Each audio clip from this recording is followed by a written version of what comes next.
I had the pleasure of speaking with Bryan Creely, a corporate recruiter, career coach, hiring manager, and HR professional for some of the world's largest companies, as well as creator of his own YouTube channel, A Life After Layoff.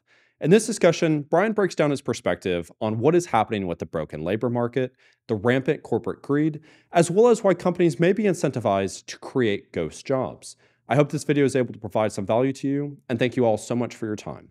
What do you believe is ultimately causing what appears to be a complete collapse in the hiring process? I think that the power pendulum has shifted quite a bit over the last few years. Previous to the pandemic, it was somewhat neutral, but it was always probably an employer's market. Certainly during the pandemic in 2020, like the height of it, it was buried with the employer. They laid off. I think we had the sharpest decrease in layoffs, I think, in pretty much in history, at least recent history. And the market was completely dead for most of 2020. And I don't know if that's honestly why I got laid off in 2020 as a result of that whole dynamic. But then 2021 came around and the economy, started to turn back on. They shut everything off and then turned it back on again. And a lot of the jobs that were created were actually, in my opinion, were just a replacing jobs that they had originally laid off to begin with.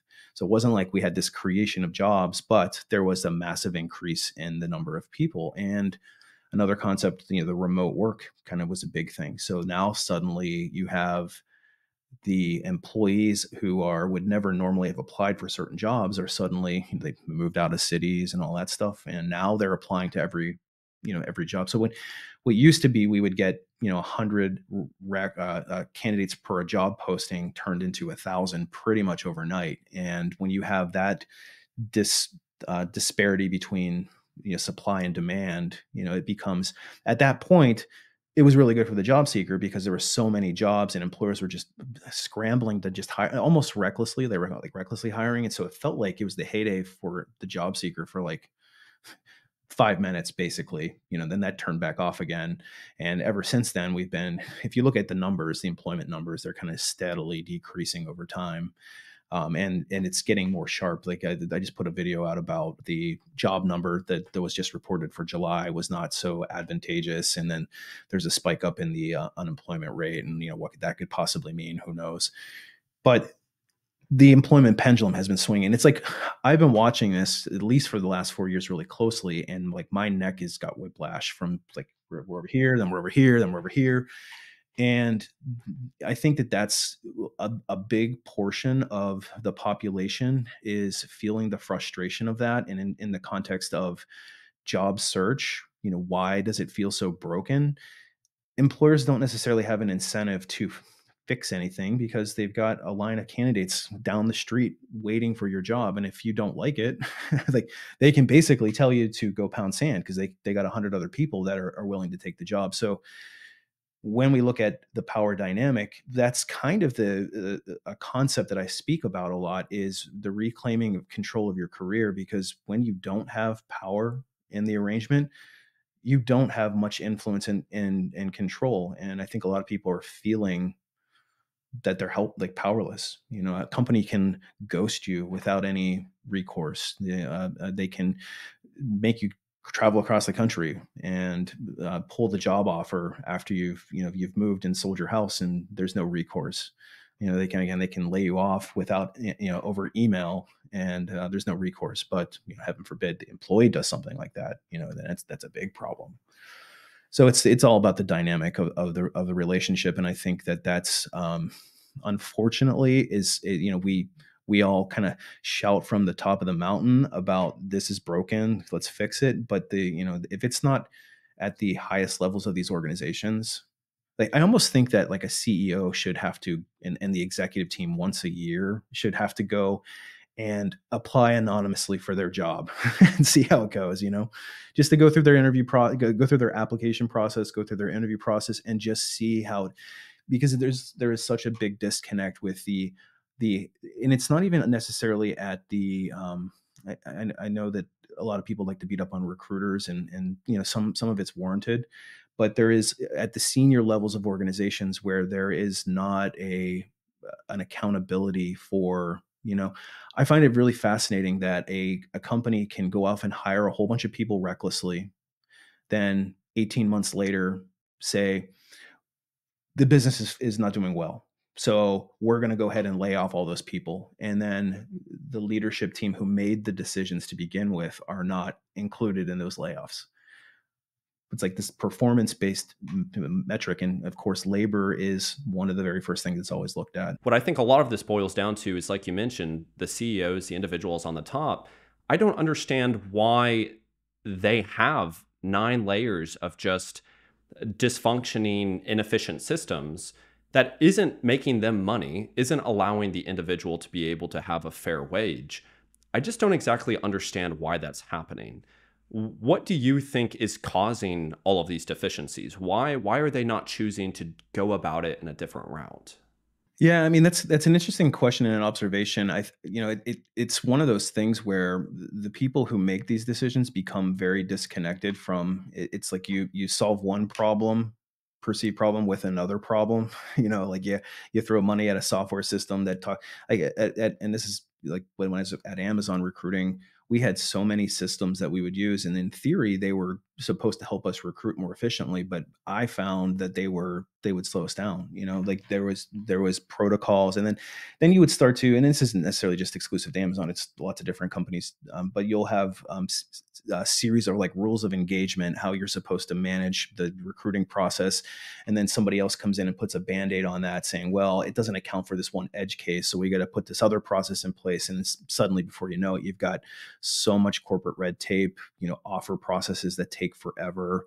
And then I think you lose track of like the candidate in the whole thing. And, that the poor candidate is going through this interview process, waiting for an offer. And then they've got to go through, just one more round. And suddenly some key stakeholder that's 3 layers up decides they need to talk to them, and then they decide they want to shift focus and like, we have this new corporate mandate coming down, so we're going to actually not need you anymore. So the candidate who had an offer that was getting ready to be prepped gets that pulled, and it's all. Sometimes I think that there's too many chiefs in the kitchen, and whatever the saying, too many cooks in the kitchen. Cooks in the kitchen. Mm-hmm. Yeah, and I think that that's where it ends up becoming very convoluted. It's like layer after layer, and then to your point, the efficiency becomes so there's so many redundant systems and so many inefficiencies where and then you got to factor in there's a lot of laws that need to be accounted for. There's a lot of reporting metrics that companies have to report out on, and so a lot of the data collection through these ATS systems or applicant tracking systems is designed to manage like legalese, which can be very cumbersome. But yeah, it's a hot mess. How much of it boils down to just straight corporate greed? You did a video recently when you were talking about greedflation, and I thought that was a really interesting discussion. And I think that that's what we're seeing at large is as inflation numbers are going down, prices are maintaining, if not still going up. It feels, I think, as someone that has looked for a job recently, I left my job for what seemed to be a lot of corporate greed. It feels to be increasing at a larger rate than I have seen, at least just in my very short career. Is this what has always been going on, or are you seeing this greedflation really begin to grow compared to maybe 15 years ago? I mean, let's face it, there's always been corporate greed. Um, I think that the structure of corporate America, it lends itself to greed. When you look at stakeholders or shareholders for a company, they expect there to be a continual profit, and there's only so much that you can wring out of the proverbial orange. There's only so much juice left, and every time the earnings come around, they want their 5% increase in profitability from year over, and that so there's this constant need for these leadership teams. If they want to keep their jobs, they've got to keep on doing that. So it becomes, the greed factor certainly plays a part. I think that certainly has been the case with a lot of the inflation that we're seeing, the greedflation. I think that you're referencing the video where I kind of went through why I feel like that's the case and why it's maybe linked to layoffs. You're continually having these companies raising, trying to raise prices, but when there's not a good excuse, it's like that saying, never let a good crisis go to waste. They use this crisis, an artificially created crisis of this, all the layoffs, and they to raise prices. They had this chaos in the market. They had supply chain shortages. The supply chain, like the chip shortages we all heard about, where you couldn't get cars because there was no chips. Well, those chips came back. Cars were sitting and starting to get shipped back to lots. But what did these companies do? They decided that, hey, we realized during the pandemic that we could make a lot more money per unit if we only sold the $70,000 pickup truck. And we don't want to make the $35,000 pickup truck anymore because we can put all this crap in them that nobody even wants, and we can sell. And that's all. Well, man, we only have so many chips, so that's all we can sell. So suddenly when you get dealerships full of these premium vehicles, they could make cheaper vehicles for people to afford, but they don't want to because there's not as much money to be made. And it's like they're using this as an excuse to, this is my opinion. Now, some economists can come on and say I'm full of it, but my opinion is that they're using this opportunity, a crisis, to then increase prices, which on everything. And in the video that you're referencing, there was a clip that I found for PepsiCo, who the CFO was coming on and saying that while they can people can't afford to buy houses, people can't afford to buy cars and any of these big purchases anymore, they can and are willing to pay more for a Pepsi product because that makes them feel better about themselves. And let's face it, we can basically gouge them because it's Pepsi and Doritos. And then about a month, I don't know, a week later, I was watching another thing about Disney, and they were talking about the same thing, how they were raising their prices on their theme parks or whatever. And it's nauseating listening to this guy speak about we can gouge the customer. But what's happening with that is the customer's been gouged. They're ringing out. They've reached a point of inflection where McDonald's is lowering their prices, and all these retail companies are saying, okay, we pushed too far, and they're starting to all in earnest learn. And we speak with our consumer voice. We don't buy products that are overpriced, and the prices are coming down. So then what happens is, well, these stockholders loved the profitability that was coming through over the last 18 months as inflation was just going like this. So what's next? Well, you got to go and you take your workforce and you got to eliminate the workforce, and then you got CEO of I don't know, it was one of these companies, maybe it was Google, I don't remember what, earning $115 million at the same time that they're laying off 40,000 people. That's where the sickness is. It's like this, there is a root that has gone sour in the workplace, and it's like people see that disconnect. They see these people sitting up in these ivory towers earning these huge paychecks and then telling us that we're the problem. It's disgusting. And when you look just within the last 50 years, median wages when adjusted for inflation have gone up 18 cents. The average price of a home has gone up 1,600%. So it's hard to make that argument. And I kind of want to go to this a little bit further in the corporate greed and this loss of moral degradation, I guess is really the word I'm looking for. Is 7 out of 10 hiring managers believe that using ghost jobs is morally acceptable. You get to kind of have a perspective and a viewpoint of behind the scenes. What is really going on with ghost jobs? Yeah, and I will say this as a disclaimer for recruiters do not like. I'm talking corporate recruiters, not necessarily there's a difference between a headhunter and a corporate recruiter. So I think people don't necessarily differentiate between the two. An internal corporate recruiter does not like ghost jobs. That usually is not a something that a corporate recruiter sitting around going, you know what, I'm going to post a fake job and just collect resumes and waste people's times. It's usually at the senior leadership level, and I will say it usually at the CHRO or the senior director level. I've seen most of the ghost job edicts come down, and usually they come in the form, the ones at least I've seen, come in the form of, they call them a pipelining rec. A rec, I say rec, just it means a job requisition, like a job posting.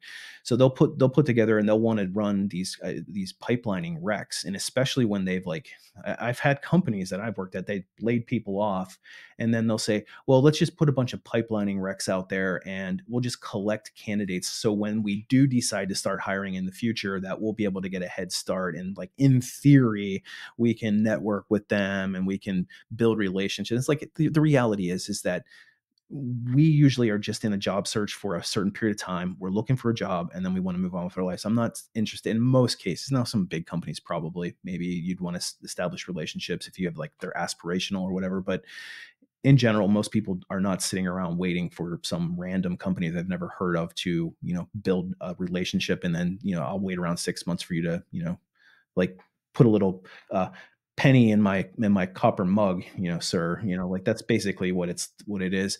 But these ghost recs are mostly jobs that are pipelining recs, just collecting these resumes for some future job. And you can usually tell when you go into a job posting, you'll see on the job posting that it'll say, this is a pipeline rec, or it might be considered an evergreen rec, which means it's always open. They're always collecting. Usually, an evergreen rec means that there's a ton of turnover. That's why, I think like a bank teller or something like that, where there's like constant churn of people. But if you see like this is an evergreen rec on the top of the rec, if it says on the top of the posting, that's an indicator that they have no intention of hiring you. You're like almost no chance at getting a job through that job posting. So, you know, use your own judgment on whether or not you want to spend time trying to pine for a job. That's the chances of you not getting hired are very, very slim. I think this again goes back to the applicant not trusting what is happening throughout this process. And as we see, a part of this ghost job is also what normal job listings are seen as these requirements that are completely unnecessary. I even did just a little test on ChatGPT, and I did a YouTube creator job application, and it said it needed a college degree and all of these things. Nothing that I have to be able to do what it is that I'm doing. This is happening across the board. I believe especially it's happening at the entry-level position. What is going on with the creation of these requirements that it seems to be that no one actually knows what the job is actually demanding? And how is this ultimately impacting the entry-level job? It doesn't appear that an entry-level job even exists anymore. So I'm kind of curious how this is going. Yeah, and so I mean, there's a couple of different reasons why you might find these ridiculous requirements, and the probably the most this is in particular for the entry level job that like does not read entry level when you see it on a job posting. And I think that this is a source of a lot of frustration for people, but in a lot of applicant tracking systems, there is an integration that happens for job boards. And there is like an API that like reads and pulls and scrapes the job automatically over to LinkedIn. And it basically pulls certain fields. And depending on how the employer's configuration is set up and how that is scraped over, LinkedIn will automatically fill in some of the population field. Like, so when it says entry level job, it'll automatically highlight that and save it as the job posting as a default for every job. But then it'll pull the actual job posting over, which will have a bunch of like 5 to 7 years of experience, blah, blah, blah, blah, blah, blah, blah. And then people get all, I see it all the time. Like people will like post it on LinkedIn and get all, up in arms about it. And I'm just sitting there and go like, I mean, that's just an administrative error. Like, maybe chill out on that one. But it doesn't mean that there aren't hiring managers that are not being absolutely ridiculous, because I've experienced some myself. Well, they'll sit there and you have to think that the job posting is written as a wish list for the hiring manager for this job that they're trying to, they have a business problem they're trying to solve. So they write a job posting, and it comes from their perspective of what they feel is the most important components of that job. And so they'll start writing it in the order of importance. But then you'll sometimes get these hiring managers that are disconnected. Maybe they haven't been on the job market in a long time, or they, there's some unscrupulous ones that'll say, well, we can demand more because the job market thinks you should just be happy to have a job, and they'll just throw these like this like kitchen sink at it. Oh, like nice to have, if they have all this stuff, it'd be great. And a good recruiter, a good internal corporate recruiter in particular, is because they own the recruiting process, they should be pushing back and advocating for like what the market looks like and say like, hey, this is really not realistic. And so I've pushed back on hiring managers in my career plenty of times saying, if you want all of these things that you're asking for and you're only willing to pay this amount, you got to have to manage your expectations. It's like, you can have these things, but this is what it's going to cost. And sometimes hiring managers will be cool with it. Other times they're cool with just however long it takes, or they want somebody that they don't care if if they can get somebody desperate. But if we're truly reclaiming control in our career, we're not wasting our time on jobs that just don't align. If the requirements suggest that the job should pay, I just make up a number, $100,000 a year, and they're only willing to pay $60,000, like, we can vote just like we can vote with I'm not buying Doritos anymore. Not that I ever really did, but I'm not buying Doritos. I'm not gonna put my name in the ring for a job that is clearly well below what I should be paid, because you're by voting on it, by applying to it, you're essentially voting that it's okay. You're condoning the bad behavior. And the fastest way to change the behavior is to change, or the behavior, the corporate behavior is to change your own behavior. Don't give it the energy. If you're in a situation where you're feeling desperate, that you just will take any job that you can get, unfortunately, that's propagating the bad behavior. Like, don't give them your energy. How often do corporate recruiters actually provide that pushback, and how often does it actually work? Is it quite common, and does it often result in a different change, or is it hit or miss, or what do you kind of see in like a percentage wise of this? Yeah, I mean, it's really hard to say across all industries, all companies. I think it's independent. It's more of the recruiter. It's a competency. I think the more senior recruiters who've been at it a long time and have better partnerships with their business teams and are more connected, and like they're considered to be more, like the company's value talent acquisition, they tend to go to bat more. Like, I know it's real easy to beat up on recruiters. Like, I have experienced frustration with recruiters being a job seeker at times too. So I totally get, I'm very empathetic to the job seeker in this regard. But you have to keep in mind that not all recruiters are equal. In a lot of cases, some of these corporate recruiters are very early in their careers. They're 1 to 2 years out of school. They don't know the job profiles that they're recruiting for. They were stuck in a division or a company, and they're handed these job recs, and they start recruiting them.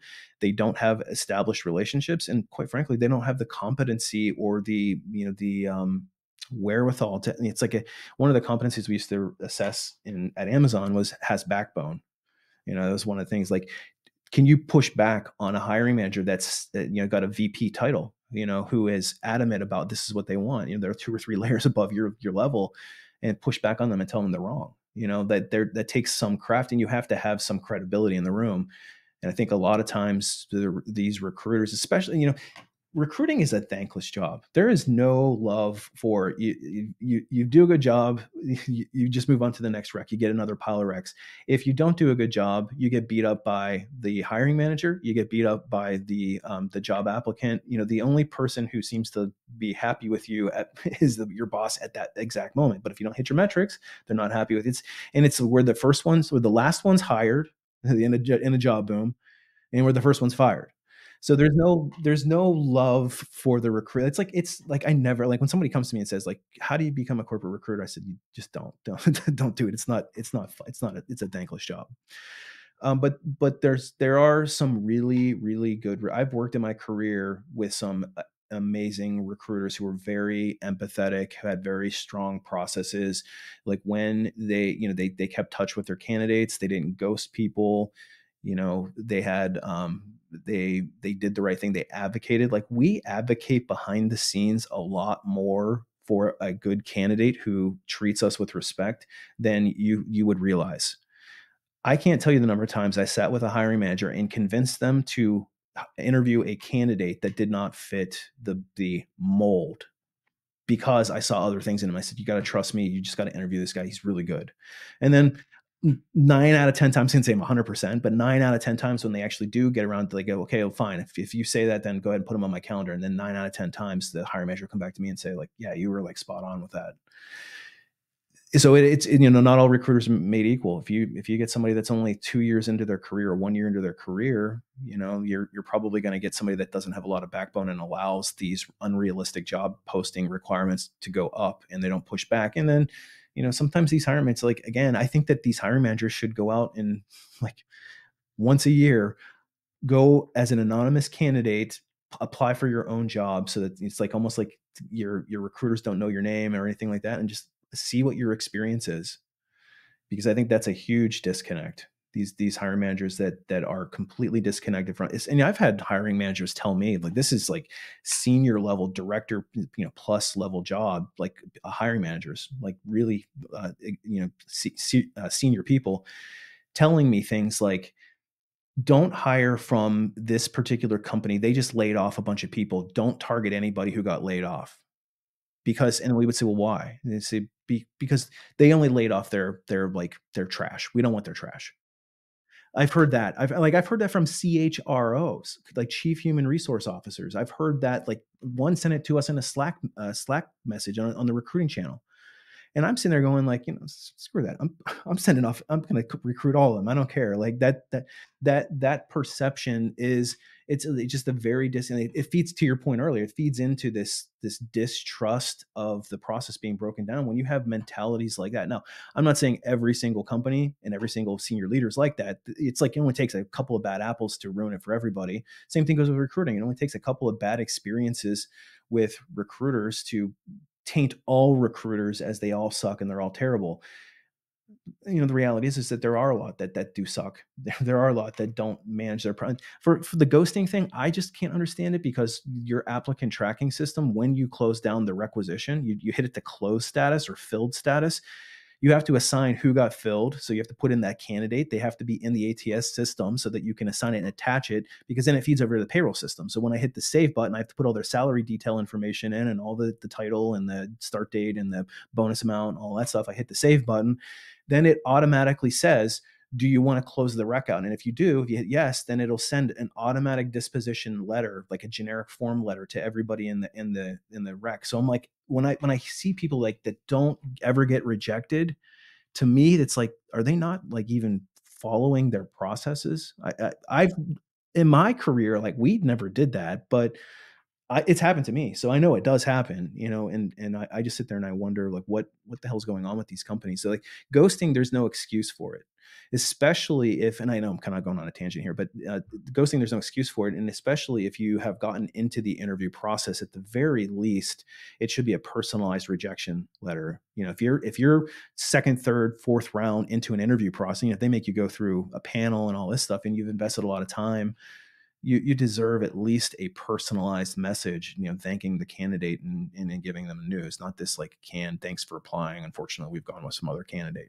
Yeah, it seems that at large, nobody cares about the consumer, the applicant. It's kind of going back to that greed. You mentioned human resources. How much is HR just clogging up this system as well? I typically don't hear anything good about HR. My own experience when I worked at a corporate bank was the very same thing. I'm curious to kind of see what your perspective is on that. I have a love-hate with HR. I spent a lot of time in HR. I probably wasn't a good fit for HR because I had a lot of empathy and um, butted heads with HR processes in the past, because it's like, if this happens, then you do Y. If X happens, you do Y. It's very, a lot of times, very cut and dry. And there's a lot of legalese, like, hoops that need to be jumped through. And let's face it, there are some bad actors out there, and they create a crappy situation for everybody. Um, my overall opinion of HR is probably not super favorable, for a lot of the same reasons that your opinion of HR is probably not super favorable. That is a very, there is a certain mindset and a certain, it's like every HR person that is involved in layoffs sounds and looks the same. I wonder why that is. I've noticed it's like every single layoff video I've seen, every single layoff I've been in, that I've experienced myself, like, every single one of them is like, it's like they're like a factory that just shoots them out, and it's like, stamps of personality into them, and like how they dress, how they talk, how they operate. But I've also worked with some amazing HR people, like, some of the business partners that I've worked with, who have been extreme allies for me, that I would never trade the partnership with. Like, they help you unstick people. If you've got really good relationships, I'm talking from a recruiting perspective now. If you're working with a really good business partner in the field, they can make your life so much easier. And I've been very fortunate in my career to have worked with some really good people. I think for me, the biggest issue has been the senior HR leadership that is among the most disconnected, and lacking of empathy, and everything is just like, yeah, it, like, even the term human resources is just so awful. Like, people are not resources, but that's how they're looked at. They're looked at as a resource, and at the most senior levels. They sit around strategizing. It's like, yeah, you can cut costs on a production line. You can use a different kind of wrapper that maybe costs less, or make your plastic a little thinner, or put the bottle. If you ever use like a water bottle, like the cap now, it's like so tiny. It's like, I'm amazed that you can even get it on the bottle anymore. But like, it's cutting costs. They're cutting costs. I just could never personally sit in a room and treat people like that on a spreadsheet where they're like the bottle cap. Yeah, and thank you for talking about that.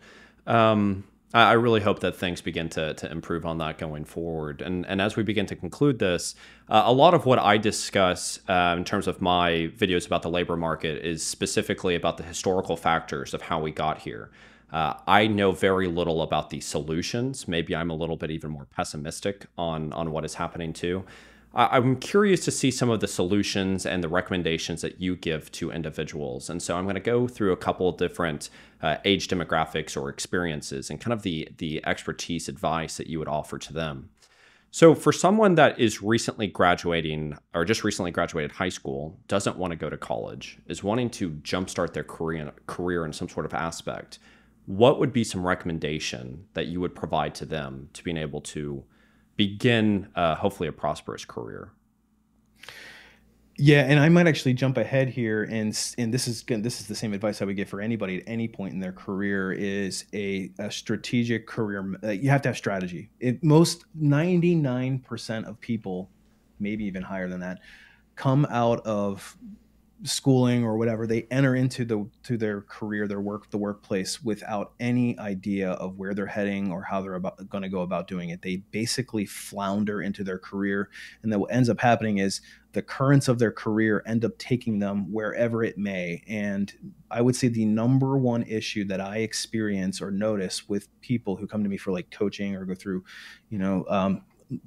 my content and that sort of thing, is they lack. Almost every career related issue is a result of a lack of career strategy. If you can't get your first job, it's having the strategy. Now, the first job is going to be the hardest one to get out of the gate. It's hard to convince, especially in today's market. I do not envy people who are graduating right now and trying to get a job in this market. It's terrible. But the same thing goes for a person who's mid-career or somebody that's like late in their career. It's all about having a very calculated strategy on what you're supposed to do, what the target is. And I would start at the top, where's your end destination, and work your way backward and have a roadmap. No, you should be able to sit in that first in an interview or apply for a job and know exactly why it is that you're in that room. Like, why are you in the room? Like, what does this job do to help you propel your career to not just the next job, the job beyond that?